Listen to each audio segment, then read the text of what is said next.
M.net.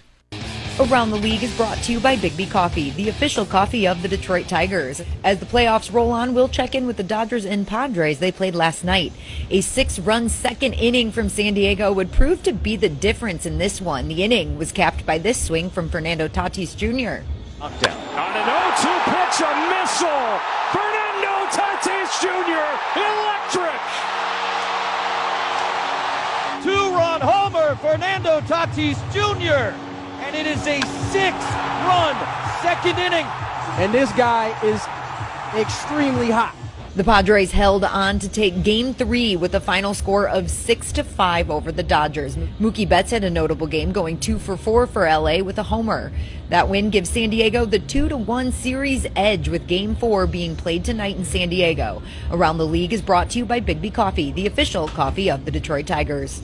Hi, Tigers fans. As we get ready for more playoff baseball, let's welcome back Andy Hetzel from Blue Cross Blue Shield of Michigan. Andy has joined us every weekend of the regular season since opening day. We're here midweek because it's the playoffs. Glad to have you, Andy. Dan, it's great to see you. I can't put into words as a fan how happy I am to be a Tigers fan right now. And Blue Cross is proud to serve as the official health insurance partner of our Detroit Tigers. Andy, I recently saw an announcement on bcbsm.com that I was hoping to talk a little bit about today. We know that a lot of Michigan families face food insecurity year-round, but Blue Cross is always working to help address that issue. That's right, Dan. According to a report by a national organization called Feeding America, about 1.4 million Michigan residents need access to healthy and nutritious foods.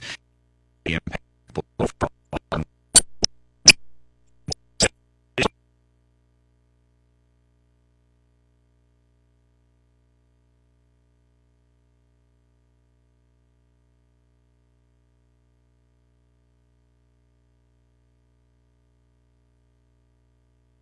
And according to a report by a national organization called Feeding America, about 1.4 million Michigan residents don't have easy access to healthy and nutritious foods. It greatly impacts people's overall health and well-being, as you can imagine. Blue Cross is ready to help solve this problem, and one way we're doing that is through our foundation's Food Pantry Grant Program. We've talked about this before, Andy. Over the years, Blue Cross has awarded grants to food pantries in nearly 2/3 of Michigan's 83 counties. Now you're awarding more grants that boost the capacity of local food pantries to provide fresh foods that require refrigeration, things like milk, cheese, fruit. Company and the United Dairy Industry of Michigan, we've awarded grants to 33 food pantries located in 21 counties across Michigan. The grants help these organizations to add and stock refrigeration units. And almost all these food pantries, Andy, serve senior residents. Some of these grants, though, go specifically to food pantries that assist veterans. Dan, it's so important to help our seniors and our veterans because they're more likely to face hunger and food insecurity challenges. We know that 1 in 5 veterans and their families are facing that same challenge. And so And the 7th inning stretch means we're getting ready to pounce. Save and win with Meijer, proud hometown partner of the Detroit Tigers.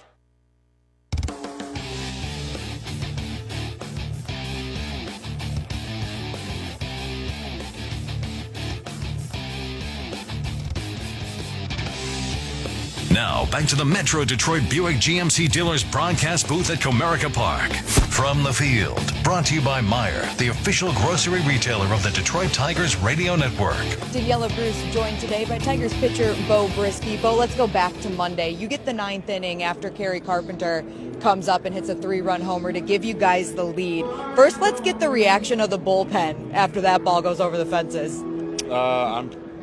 If I remember correctly, everyone was going wild, but I can't say that I was too aware of what was going on because I was so focused on warming up and getting ready to pitch. So I was probably not as hyped up as I would have been if I wasn't the one warming up. But I remember everyone going crazy and me just trying to focus in on getting fully warm to go back in. And AJ has gone to you now in quite a few high leverage, high pressure situations down the stretch and now in the playoffs as well.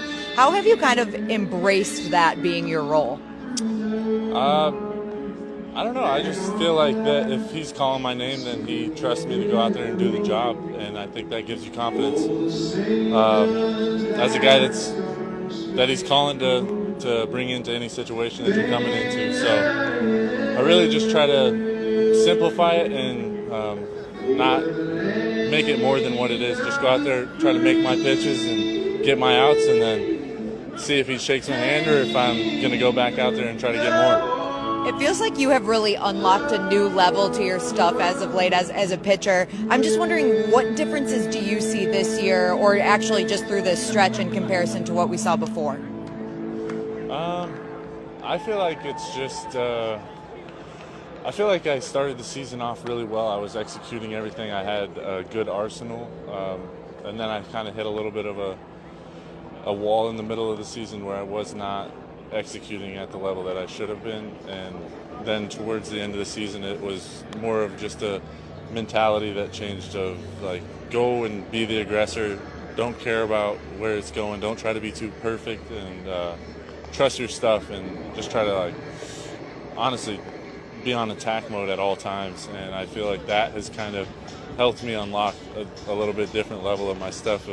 I think it was more of a mentality change, because you don't want to be tentative when you're out there, and you don't want to try to be too perfect, because it ends up limiting yourself and ultimately your stuff. So I feel like it's always been my stuff, and I've always been trying to work on it and make it better, but it's in there. It's always been in there, I think.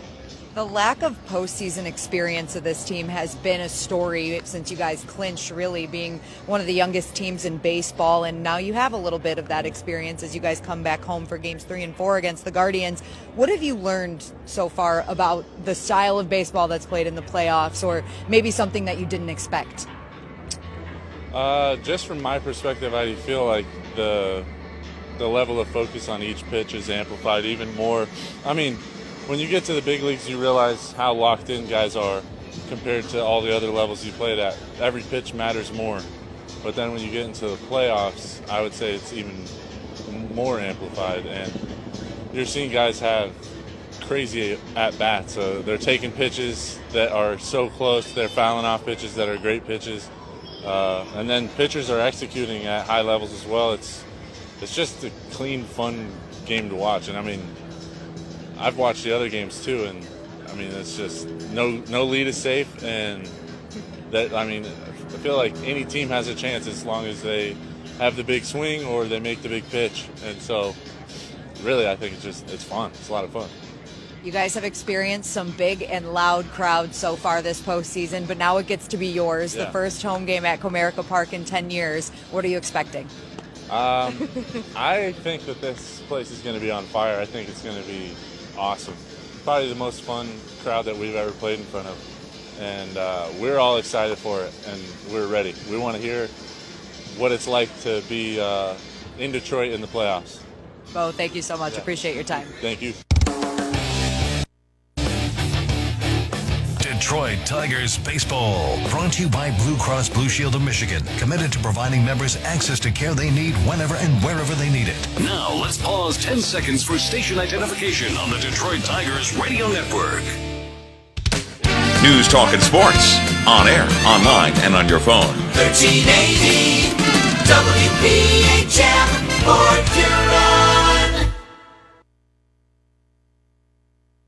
At Comerica Bank, we're creating opportunity for small businesses. Gottstein Law Firm, Blue Cross Blue Shield of Michigan, General RV, Corewell Health, The D Las Vegas, Meyer, Comerica, Priority, UWM, and Little Caesars Pizza.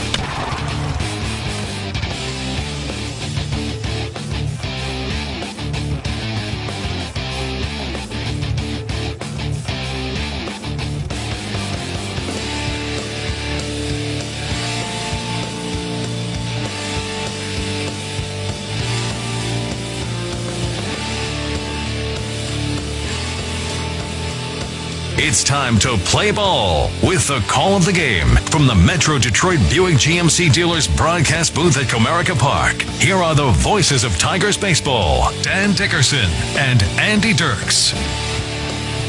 Clear skies, light breeze. It's warm in downtown Detroit. The orange towels are out. They are waving, and postseason baseball is back, Mr. Dirks. And it's back in Detroit. This is a thing of beauty. The hair on the back of my neck standing up. They just introduced all the players. Huge standing ovations for the likes of Tarek Skubal, Kerry Carpenter, these guys that have been playing amazing all year. Crowd's lit. Let's get after it. Tigers did their job in Cleveland. Split the 2 games against the Guardians so that you come back home for games 3 and 4. And, Andy, these guys know a couple of wins and they can eliminate Cleveland on their home turf. And that would feel oh so good for this Tigers team. Nobody expects them to be here. Nobody thought they were going to get through Houston. Nobody thought they were going to get through the first 2 games in Cleveland. But yet here they sit in a really good position today, facing a starting pitcher that has a few question marks behind him. We will talk about that in a moment, but the lineups have been exchanged at home plate.